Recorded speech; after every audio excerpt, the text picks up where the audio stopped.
प्रहलाद बोले पिताजी आप हमें मार नहीं सकते, हमारा बचवैया हमेशा मेरे साथ रहता।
पिताजी आपके हाथ से हम मर नहीं सकते, प्रहलाद को मारने के लिए हर प्रयत्न कर रहा है।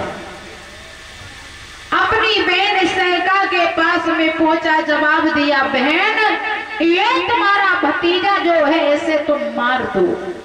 सहका हंस के कहने लगी भैया इसमें चिंता की बात क्या है, हमारे पास शीतला चीर है, उस चीर को ओढ़ करके मैं बैठ जाऊंगी, प्रहलाद को गोद में ले लूंगी और अग्नि को लगा करके जब बैठ जाऊंगी तो प्रहलाद खत्म हो जाएंगे, मैं जिंदा बच जाऊंगी। अग्नि को लगवाया, सहका ने शीतला चीर ओढ़ा, प्रहलाद को अपनी गोद में बैठाला। एक बात कही बेटा अब भी उस छलिया विष्णु का नाम लेना बंद कर दे।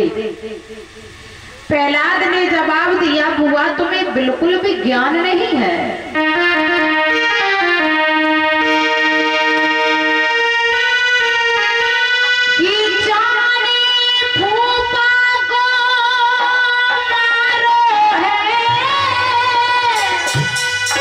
ये बुआ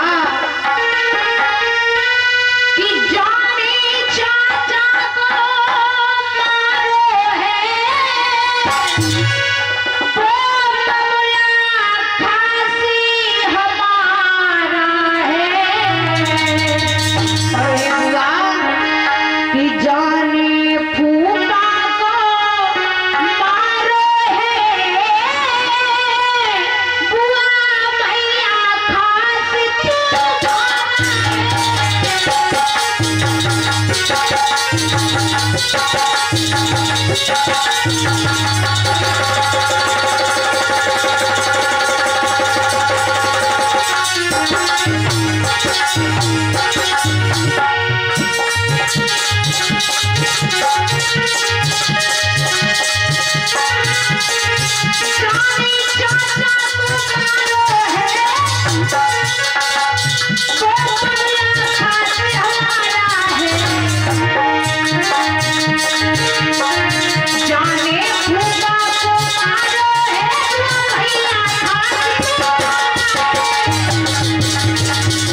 तुम्हारा भैया है।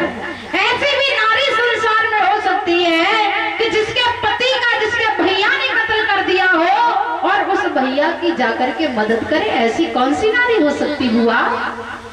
महाराज,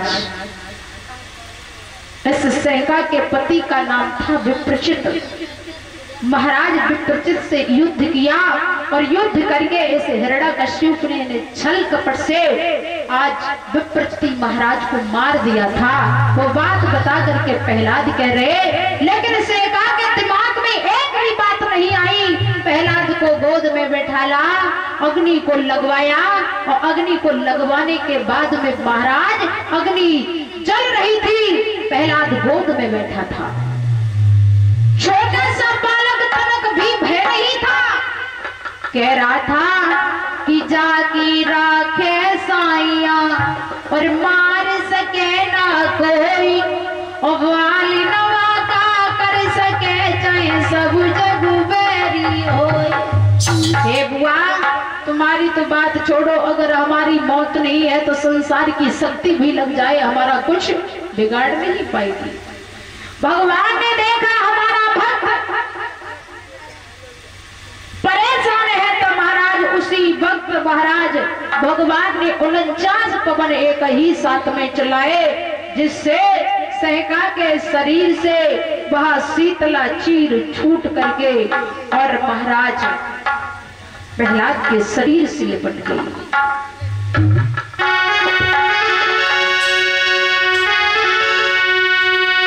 और जैसे ही प्रहलाद के शरीर से लिपटा, सहका जल करके राख हो गई। राख हो गई। प्रहलाद अग्नि में से निकले, पिता के पास पहुंचे। पिताजी राम राम। तो मरा नहीं? बोले बिल्कुल नहीं, बिल्कुल भी नहीं, कुछ भी आंच तक नहीं आई। बोले पिताजी देख लीजिए, तुम्हारे सामने खड़ा हूं, मेरे तो बिल्कुल आंच नहीं आई। आज उन्होंने तुरंत अपने घोड़े को उठाया, प्रहलाद के ऊपर बरसाना शुरू कर दिया। प्रहलाद कहने लगे, ए पिताजी मुझे मत मारो,